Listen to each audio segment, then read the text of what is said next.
Okay. So, yan. So, punta naman tayo doon sa konsepto niya ng body and soul. Di ba sabi ko nga kanina that Rene Descartes also believed that there is a concept of body and soul sa self. So, di ba, oy, mathematician, tapos naniniwala na may body and soul, ganyan, ganyan. So, contrary to what he is, no, he also believes in Socrates, Plato, and Saint Augustine in the sense that he believes that there is a body and soul. Kasi nga, Kristiyano siya. No? Si Rene Descartes ay isang Kristiyano na kung saan, syempre, yung pinaniwalaan ni Saint Augustine, ni Socrates, ni Plato, pinaniwalaan din niya. Okay? So, inad na lang niya yung how we think as people. So, yun, the thinking self is a non-material, immortal, conscious being. So, ito yung concept niya ng soul. And the physical body, so, ito yung nagtithink. Okay? So, ayan yung dualism na pina-follow ni Rene Descartes. Sabi pa nga niya, both of which can function and exist without the other. Diba? Sasabi ko, dito na nagkaroon ng pagpapatunay according to him na there exists a body and soul. For example, isang comatose person daw, that their bodies continue to function even though their minds are not thinking. So, ito na yung sinasabi na merong body and soul or body and the mind. Kasi di ba ang isang comatose person, nagpo-function pa rin naman yung katawan niya even though the mind does not. Kasi nga, yung mind daw natin is elsewhere. Ibig sabihin, nandun daw siya sa ideal realm. So, ito yung isa sa pagpatunay daw ni Rene Descartes na the body and the soul or the mind functions independently. Okay? Sabi pa nga niya, ano naman nagko-connect? So, meron daw nagko-connect naman ngayon kay body and kay mind, kay or the soul. Kasi noong time na yon, hindi pa ganun advance yung study about medicine or the parts of the body. So, meron daw kasing part doon noong time niya na walang function. That is the pineal gland. And since nakita ni Descartes na wala yung function, sabi niya, maybe that is how the body and the mind is connected through the pineal gland. Okay?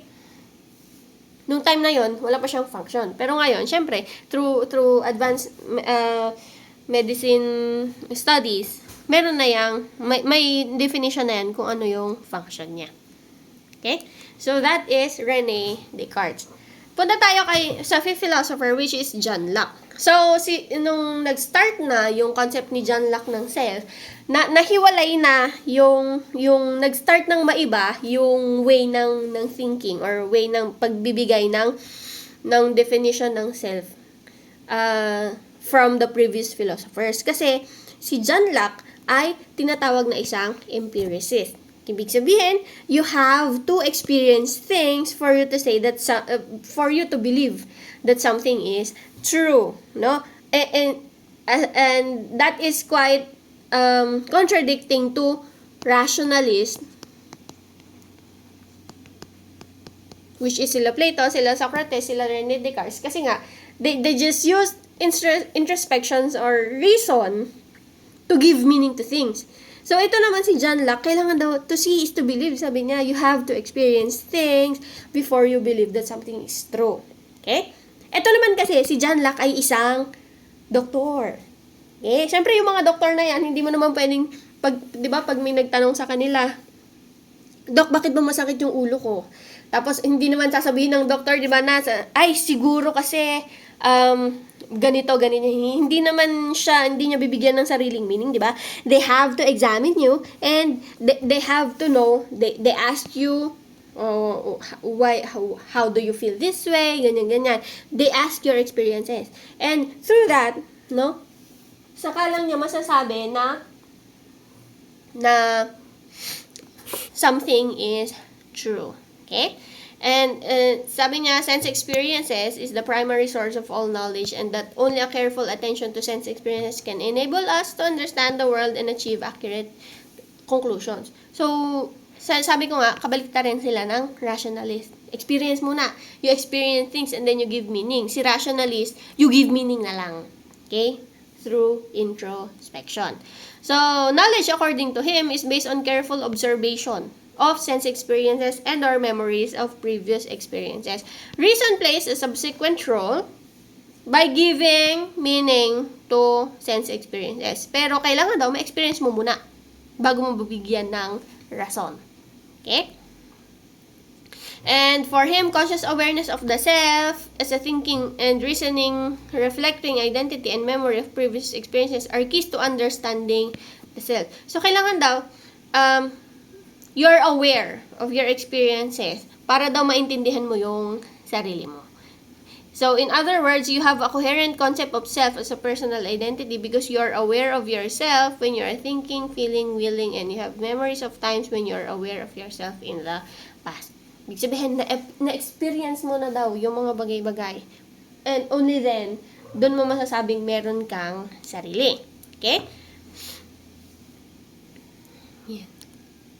So, unlike Socrates, Plato, and St. Augustine, Descartes, Locke denies that the individual self exists in a soul or substance. For him, the essence of the self is its conscious awareness. Sabi niya, walang substance, walang lalagyan, walang kinalalagyan ang self. As long as you are aware that you're experiencing things, then that is your self. Okay? He does not believe that the self is confined in one body or substance. Ito pa nga example niya.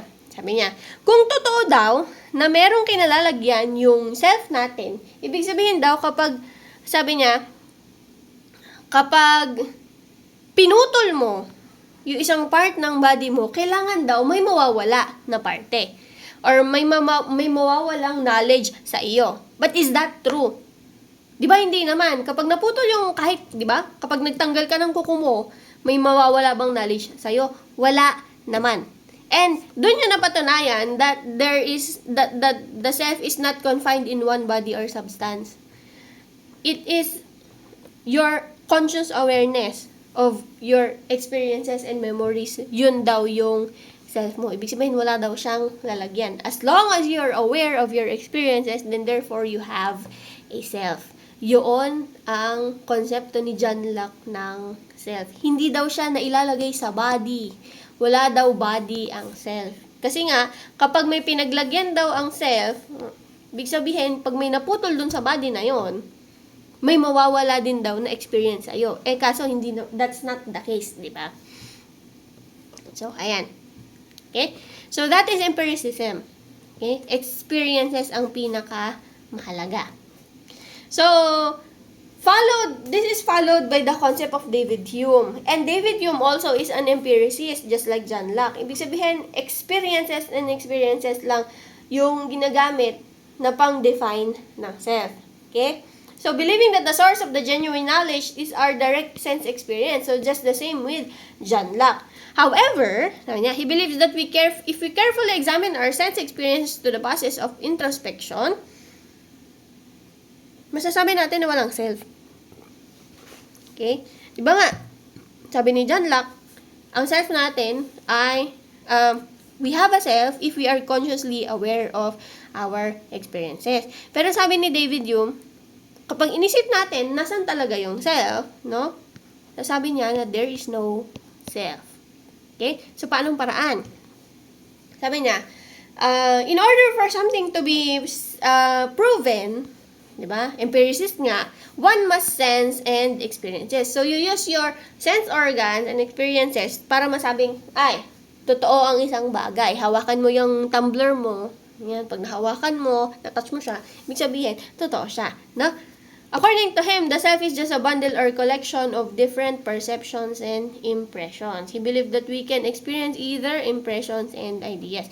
So, ano bang ibig sabihin niya dito? No? Impressions daw, ito yung basic sensations na na-experience mo on a certain experience. For example, nadapa ka. No? So, yung pain na naranasan mo doon, that is what we call impressions. Okay? Kapag napaso ka, ganyan, nakaramdam ka ng lamig, happiness, grief, exhilaration, etc., etc. Those are what you call impressions. They are lively and vivid. Ibig sabihin, yan yung literal na experience mo. Now, ideas are the memories of impressions. For example, naalala mong nadapa ka kahapon, okay? Tapos naramdaman mo yung hiya nung pagkadapa mo, yung sakit sa tuhod nung pagkadapa mo. That is what you call ideas. Okay? They are second-hand copies of impressions. And if one imagines the feeling or sensation of something, therefore it becomes an idea. Okay? So kapag if you jog your memory about what you feel during that time, what sensations you felt during that time, ang tawag sa kanya ay ideas. And according to David Hume, ang sarili daw natin ay may impressions lang, experiences, basic sense experience, and ideas. Okay? The memory of those impressions.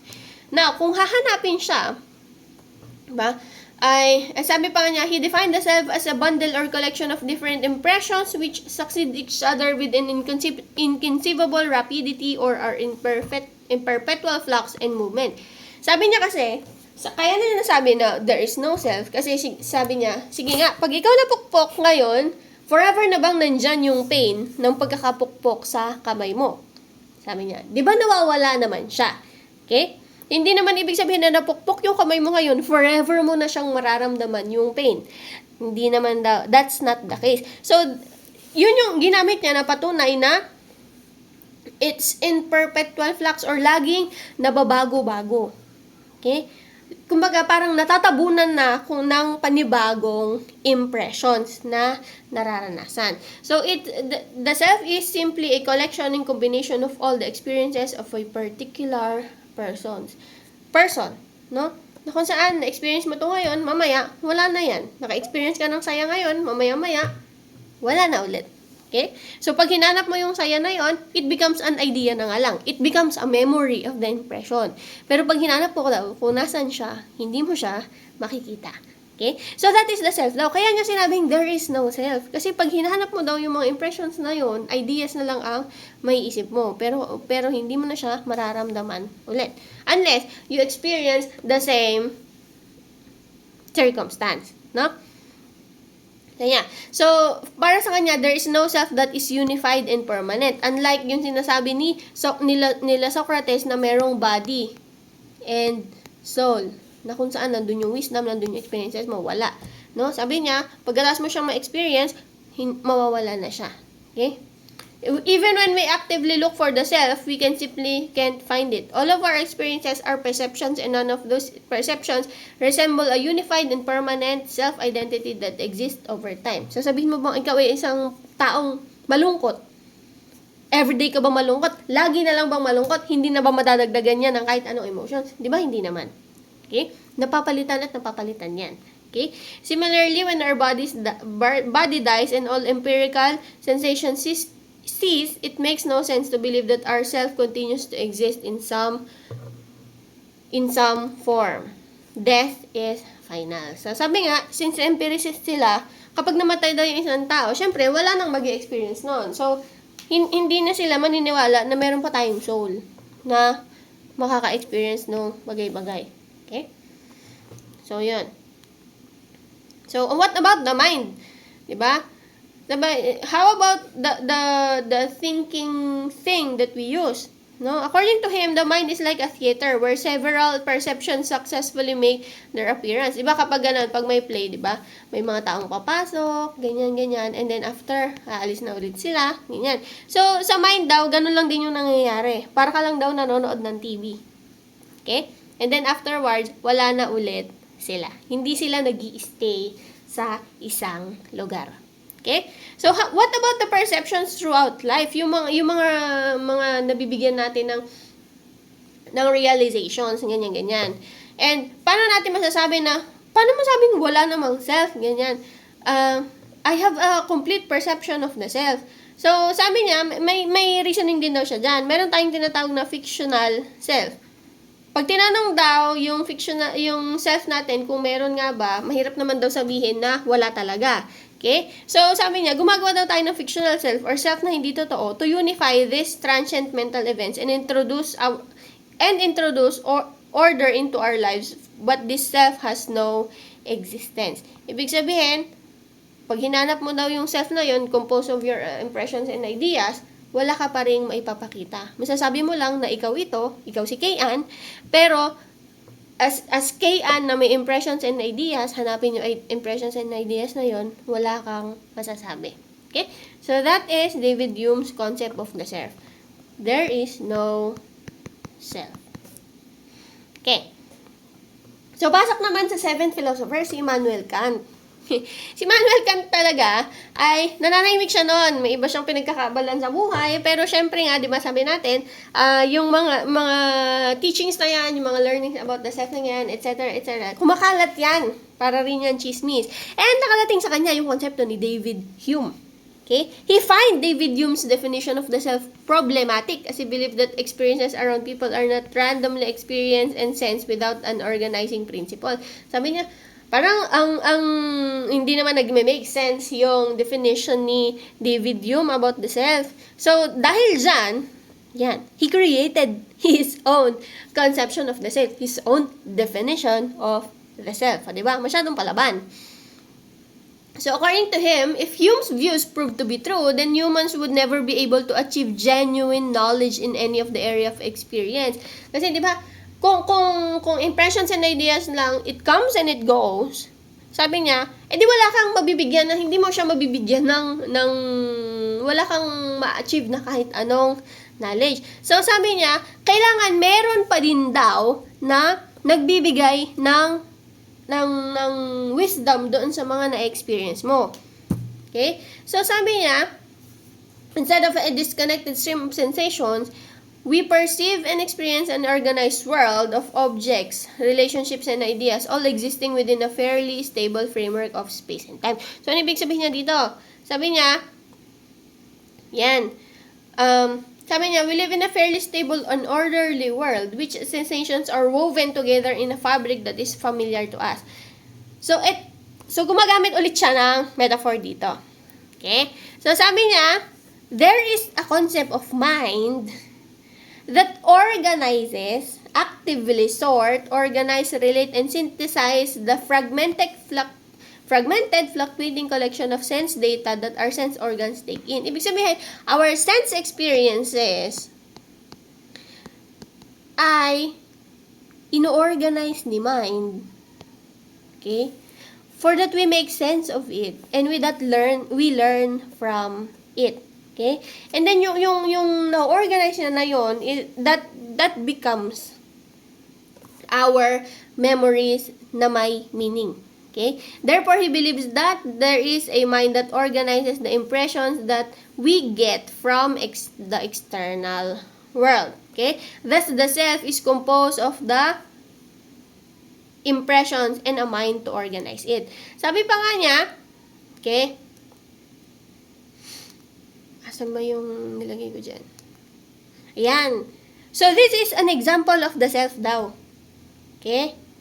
So, ito daw, yung self daw natin, okay, yung tao, uses the mind, etong loom, okay, to make sense of our experiences. Yung experiences na yon ay itong mga threads na ito. Okay? Paano siya nagme-make sense kapag itong threads na ito nag-turn into one fabric or one cloth? Okay? Yun daw yung nagiging knowledge natin. Wini-weave ni mind yung ating sense experiences, and that becomes our self-concept. Okay? Si self daw itong gumagawa nun. Si self ang nagko-control ng mind for us to have a definitive or for us to have knowledge and self-concept. Okay?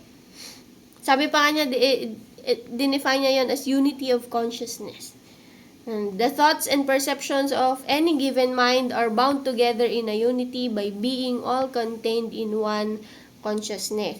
Ibig sabihin, yung mga na-experience natin, hindi na lang siya basta-basta nawawala, sabi nga ni David Hume, no? lahat ng experiences natin, binibigyang meaning siya ni mind, and binabound niya yon in a unity by being all contained in one consciousness. Yung fabric na nagawa, that is our consciousness. And the self is the one actively organizing all of the sensations and thoughts in the pictures that make sense to you. Okay? So, this concept is precisely what makes your world intelligible to you. Okay, it's yourself that actively organizes all of your sensations and thoughts into a picture that makes sense to you. This picture is uniquely your picture. You are the center of your world and you view everything in the world from your perspective. So, the mind is the one who gives meaning to those experiences. Okay? So, yan. So, si Kant ay naniniwala that the self has a mind.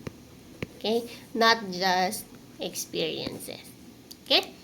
Next, Gilbert Ryle. So, ito naman, medyo tayo dito. Si Gilbert Ryle ay isa siyang behaviorist.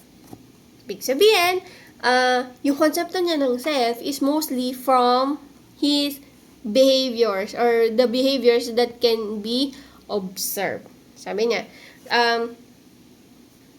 focusing on the dimension of the self that is observable. So, sabi niya, the self is how you behave. He denies the existence of an internal non-physical self. He only believes that in the body. O, ito naman, body lang ang pinaniwalaan niya kasi yun lang yung pwedeng i-observe. How do we observe body?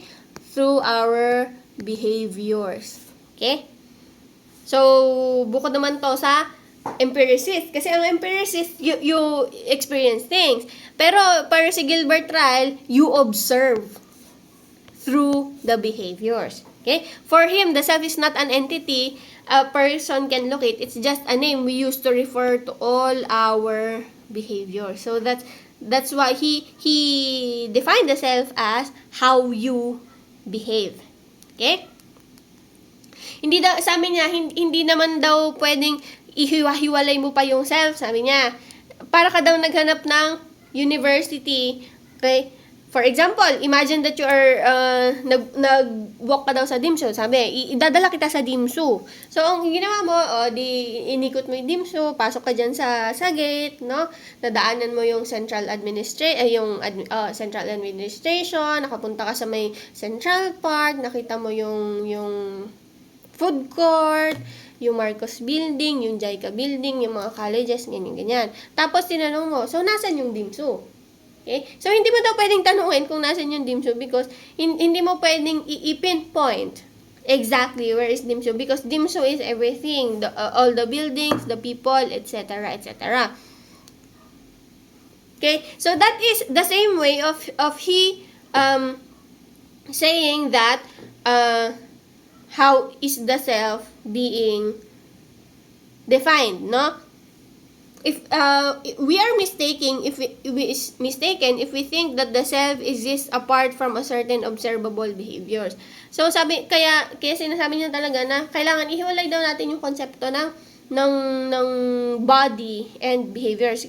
Ibig sabihin, we should just observe the behaviors for us to be able to define the self.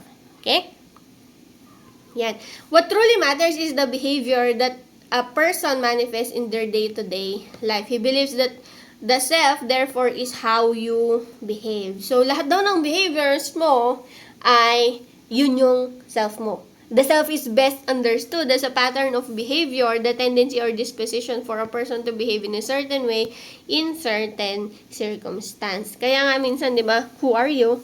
Pag tinanong tayo na ganun, how we answer, mabait po ako, matigas po ulo ko, makalat po ako, etc., etc. Diba? We define ourselves through our behaviors. And ito yung definition ni Gilbert Ryle about that. Okay? If you want to ask yourself, who am I? What is my purpose in life? What is my personality? Just look at your day-to-day behaviors. Okay? Ano bang purpose ko sa buhay? How do I behave towards my purpose in life? Ano bang personality ko? No? Ayoko nang maingay, etc., etc. Okay? And, punta tayo sa next na philosopher. Okay? Si Paul and Patricia Churchland. So, ito yung mag-asawa. And they are both neuroscientists. Okay? They study the scientist. They study the brain. Okay? And they believe in what they call physicalism, or the philosophical view that all the aspects of the universe are composed of matter and energy and can be fully explained by physical laws.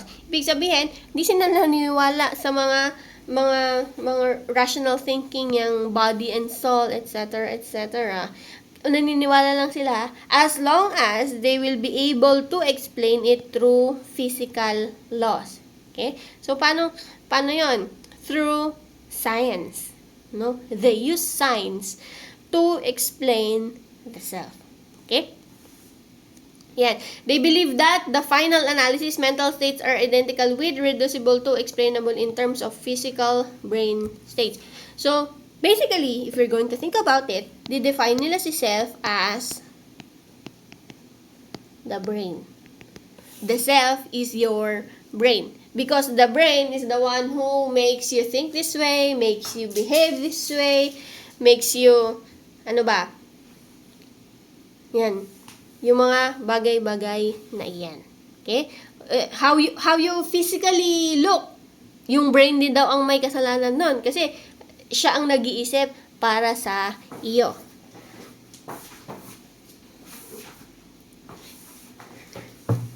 So, yan. Yan, the self is the brain. And, yan nga, the self is understood in terms of neuroscience. So, you have to study the brain scientifically para daw masabi mo kung sino ka talaga. Okay? They believe that all mental states such as belief, desires, fear, sensations, pain, and joy are actually misrepresenting the reality of mind and selves. All of these are common sense psychology from common sense psychology that obscure rather than give clarity. Kasi 'di ba, if you're going to think about it, psychology sinasabi niya na ay kaya ka nag-iisip ng ganito because of your trauma, ganyan-ganyan. Pero hindi naman mapapatunayan kasi 'yon ng neuroscience. Kasi nga hindi naman makikita ng neuroscience kung ano yung trauma mo. Okay? Mapapatunayan lang din niya kapag in-study ka niya nang tinignan niya yung chemicals sa brains mo, how your brain reacts to this, ganyan-ganyan. Only then na masasabi niya, ito yung nagbibigay sa'yo ng trauma. Pero sa psychology kasi, di ba, tatanungin ka lang niya, and then, masasabi na niya na, kaya ganito. So, but sa neuroscience kasi, they have to study you further. And, yun daw yung ginagawa. If you want to study yourself, kailangan, i-subject mo siya into scientific na ways. Okay? And, dahil dyan, they created the term eliminative materialism. Ito daw yung ginagamit to make sense of the self, how we are able to think, communicate clearly about the mind, consciousness, and human experience. Okay? Lahat daw ng mga pwede mong itanong about the self, eliminative materialism daw ang pagbabasihan. Okay? They use eliminative materialism to understand the neurophysiology of the brain. In turn, gives us more accurate reflection of the human mind and the self. So, science-based talaga ito. Okay? The ultimate goal of such explorations is to link the self, including all of our thoughts, passions, personality traits, to the physical and physiological functioning of the brain. So, scientific talaga. Masasabi mo lang na totoo yung isang bagay kapag inagrihan ka ng science. Inagrihan ka ng neuroscience. No? Yan. And the last one, Maurice Merleau-Ponty, sabi niya, the self is subjective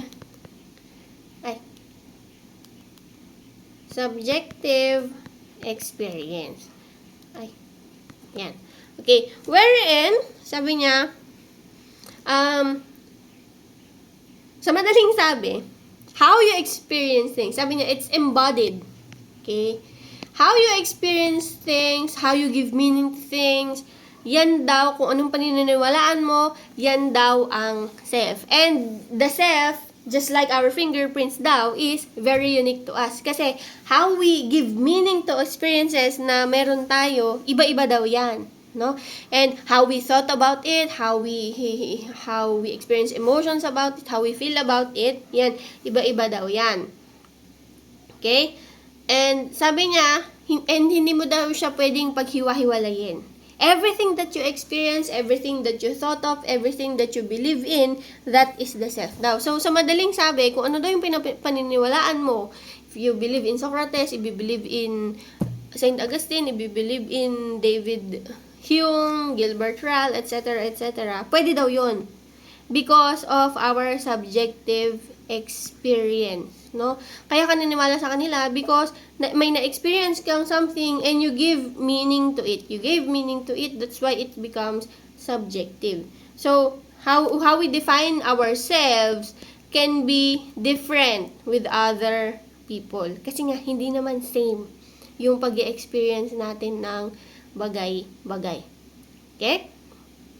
The mind and body are so intertwined that they cannot be separated from one another. So, yan.